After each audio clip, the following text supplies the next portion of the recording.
Good afternoon, friends. Let us this time enter to the fourth module of your syllabus. Fourth module is primarily containing controlling system, HRD policies, performance appraisal, training and development, selections, placement, blah blah blah. So this is a very vital module as far as managerial functions in any organization is concerned. Anyway, let us first of all speak something about control. As I have already explained, as a manager, you are primarily concerned with four basic functions: planning, organizing, controlling, and directing. So these are the essential managerial functions. Apart from these four, you may be also including communicating, presenting, leading. So they are the managerial functions, but the first four are the essential managerial functions. So when I speak about controlling, I have to first of all speak about planning, because after planning I need a backup function so as to ensure results. For example, if I am the manager, I have given target to my subordinates. So this is what we mean by planning. After some time, I need to measure their performance, because controlling basically includes three things. First thing is setting a target for the subordinates, because you are a manager, you have got some subordinates, you have to set the target for your subordinates. Second step is you need to measure their performance, because without measurement you cannot know whether things are happening or things are not happening in the right direction. And the third step is you need to compare the targets with the performance. You need to compare the targets with the performance. If the things are matching, there is no need of any backup function or what we mean by controlling.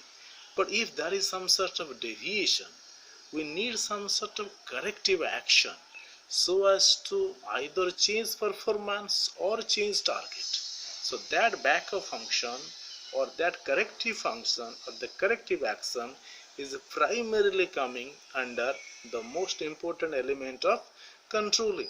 So controlling is all about setting standards or setting a target, measuring the performance, and taking corrective action so as to ensure that the performance matches with the target. So this is some of the basic idea behind controlling. Again, when we are speaking about controlling, we are already including that the future is full of uncertainties, because when we are planning, we are forecasting, we have to forecast. So chances are very high targets may not match with the performance, but you have to achieve the organizational goals. So if this is the case, you need some sort of backup functions. That backup function is known as controlling, because by means of controlling you can change or you can correct the level of performance of your subordinates by giving some extra motivation, by imparting some training so that they can develop their performance and they can achieve their targets. So two things are very important. Chances are very high there will be some mismatch, because plans are made for the future, and when you are now performing, there may be some mismatching. So in order to manage this mismatching, we have got a backup function. That is what we mean by controlling. For example, I'm going to उदाहरण सह कहिबा, आपण होछन sales manager, आपण आपण को subnet को मासे भितरे for example 3 lakh टंका रगुडा देइचंदी target. Okay, so this is the target.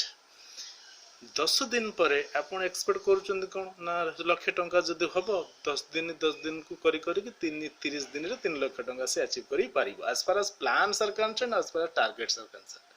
किंतु 10 दिन पर आपण देखिया को पाउचंती जे से मात्र 50,000 टंकार sales करिछि.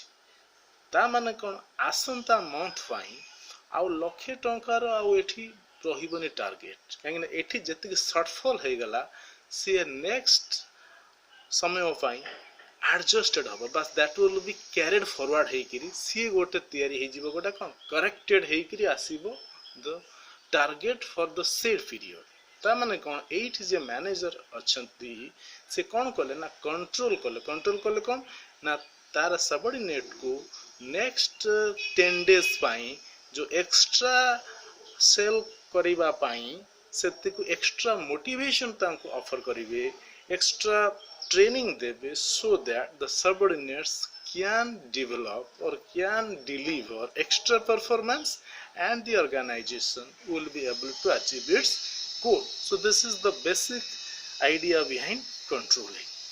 Next we can speak about HR management function because the syllabus of the fourth module primarily contains HRD.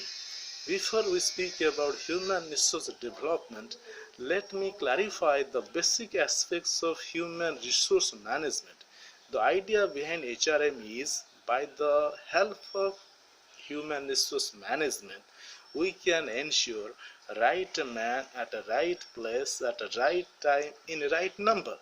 That means company has to put right man at a right place at a right time at a right number, or these 4 R's will be delivered if the company is having a right man manager or HR manager. Again comes a question, these 4 R's cannot be developed instantaneously, so it needs some sort of steps. So what are those phases? Now first step of human resource management is, or the first function of HR management is human resource planning. That means you need to forecast what would be the manpower requirement for the upcoming year. So that means you need to forecast what are the market trends. Accordingly you can forecast what would be the manpower requirement. So that is coming under human resource planning. So under human resource planning we are doing 2 things. First thing is we have to know how much manpower we have in various departments, what are their skills, what are their expertise. So this is the supply side, and at the same time we need to forecast what are the human requirements for the upcoming year, in which areas we need manpower. So that means if this is the supply and this is the demand, if these 2 things are matching, then there is no requirement of manpower or there is no space for recruitment. But when the demand is high, supply is less, we need some recruitment. We need to source people so that we can select. So that is what we mean by recruiting, and it is followed by selection. When we speak about selection, it is a process. As I have already explained, under selection process we have to screen their CVs, we have to conduct some sort of psychological testing, we have to conduct some sort of group discussions, then we have to go for selection interview, and finally we have to speak about selection decision. That means as far as selection is concerned, HR managers are basically looking at 3 P's. First P is professionalism. That means you have got skills, you have got knowledge in that particular field. Second P is personality. Your personality must fit into that position. And the third P is the passion. You have got some passion for that job, or man must marry the job. So these things are basically looked for by the HR manager. So this is coming under selection. So after selection we have to speak about the placement, because the people selected must be fitting into their appropriate places. So after placement we have to speak about some training, because new recruits need some sort of training, or what we mean by training and development. It is also called as HRD. And for your kind information, your syllabus also contains HRD policies. Under HRD policies we have to speak about training policies. We have to also speak about, even if we speak about HR policies, we need to speak about training policies, transfer policies, compensation policies, because each part needs to be guided by certain rules so that things become very much systematized. So this is coming under HRD policy. So after human resource development or after training, we can go for some sort of assessment, because the performance of the employees have to be assessed at regular intervals. So this is what we mean by performance appraisal. On the basis of the performance appraisal, we have to fix their compensation. This is what we mean by compensation management. So in brief, if we can sum up the HR management functions, they are primarily including human resource planning, recruitment, selection, placement, training and development, which is called as HRD. Next we speak about performance appraisal. So there are many methods for assessing the performance of the employees. The most important method, or which is very famous method, is known as 360-degree performance appraisal. So after performance appraisal, we have to fix the compensation. So these are coming under HR management functions. By using these, the HR manager can ensure right man at a right place at a right time at a right number. I must say, if you are a right HR manager, you can put right man at right place, or you can ensure that the man is marrying the job, or he has got some sort of passion for that work. So anyway, this was some sort of idea as far as your fourth module is concerned. If possible, if you have got some elements of doubt, you can ring me in my mobile phone. So ultimately, I must say, have a good day.